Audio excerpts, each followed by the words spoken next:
সেদিন বিকেলে আমরা সবাই মিলে চলে গিয়েছিলাম নতুন একটা ক্যাফে, যেটা সেদিনই ওপেনিং হয়েছিল। অ্যান্ড এই ক্যাফে কিন্তু পুরো মাসব্যাপী 20% ডিসকাউন্ট থাকবে সব খাবারের ওপর। সো হ্যালো এভরিওয়ান, আসসালামু আলাইকুম, welcome back to my new another video. আশা করি সবাই ভালো আছেন, আমি আলহামদুলিল্লাহ ভালো আছি। এটা ছিল লাস্ট ফ্রাইডের ভিডিও। সেদিন রামের কান্দাতে একটা নিউ ক্যাফ ওপেনিং হয়েছিল, যেটার নাম হচ্ছে পদ্মফুল। এটা পদ্মপুকুর ক্যাফের অপোজিটেই করা হয়েছে। আমরাও সবাই মিলে ভাবলাম সেখানে একটু যাওয়া যাক। এমনিতেও অনেকদিন ধরে তেমন কোথাও যাওয়া হয় না, আর তার চেয়েও বড় কথা ক্যাফের ওনাররা আমাদের খুবই পরিচিত কাছের মানুষ, তাই ভাবলাম ক্যাফেটাকে একটু ঘুরে দেখা যায়। রামের কান্দার আশেপাশে যারা আছেন তারা অবশ্যই হয়তো চিনতেন ক্যাফে পদ্মপুকুরটাকে, অ্যান্ড সবাই হয়তো জানেন যে সেটা কিছুদিন যাবত অফ হয়ে গিয়েছে, সেটার পরিবর্তেই এখন পদ্মফুল ক্যাফে করা হয়েছে। সেটাই আজকে দুপুরে ওপেনিং হয়েছে, আর আমরা বিকেলের দিকে একটু ঘুরতে যাচ্ছিলাম। অ্যান্ড শুনেছিলাম রাতে নাকি একটু হালকা পাতলা কনসার্টেরও অ্যারেঞ্জ করা হয়েছে। তো ফাইনালি আমরা চলে এসেছি ক্যাফের রাস্তার সামনে।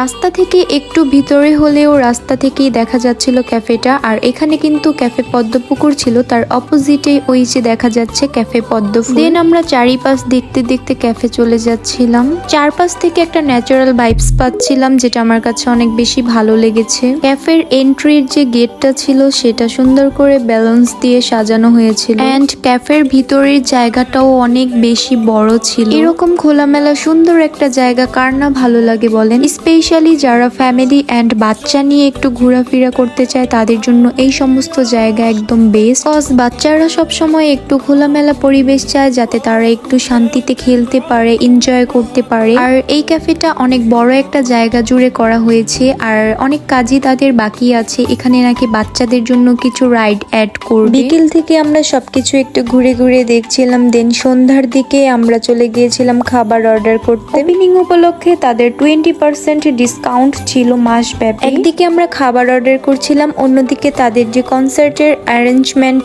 ছিল সেটা শুরু হতে যাচ্ছিল। দেন আমরা খাবার অর্ডার করে স্টেজের দিকে চলে গিয়েছিলাম কেমন কনসার্ট হবে সেটা দেখার জন্য। অন্যদিকে ওয়েদারের যে অবস্থা, হুটহাট ঝড় তুফান নেমে যায়, ঝড় তুফান নেমে সবকিছু নষ্ট করে দেয়। ওপেনিং এর সময়ও দিনের বেলা নাকি অনেক বৃষ্টি ঝড় তুফান ছিল। দেন কনসার্ট শুরু হয়ে গিয়েছিল, এন্ড কনসার্ট শুরু হওয়ার পর যেটা হয়েছিল সেটা আমার কাছে একদমই আনএক্সপেক্টেড ছিল। তার কারণ হচ্ছে আমাদের গভর্নমেন্ট ইস্পাহানি ডিগ্রি কলেজের honourable teacher Ruhul Amin sir একটা গান গেয়েছিল। আমি একদমই জানতাম না স্যার যে গান গাইবে।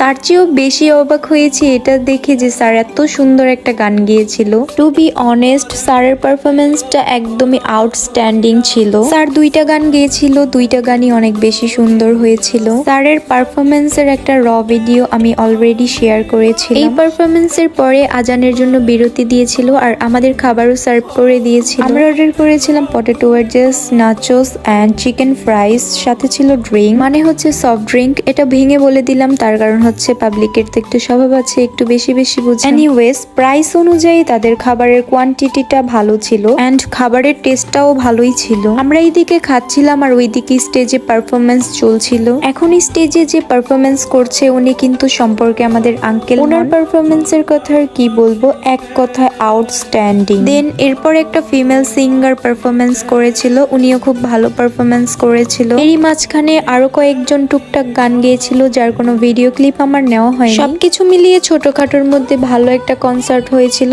এন্ড আমারও পার্সোনালি ভালোই লেগেছিল। তো এভরিওয়ান, আজকের ভিডিওটি এ পর্যন্তই। দেখা হবে নতুন কোনো ভিডিওতে। সেই পর্যন্ত আপনারা সবাই ভালো থাকবেন, সুস্থ থাকবেন, এন্ড আমার পেজটিকে যারা ফলো দেননি একটা ফলো দিয়ে পাশে থাকবেন। Thanks for watching, tata, bye, আল্লাহ হাফিজ।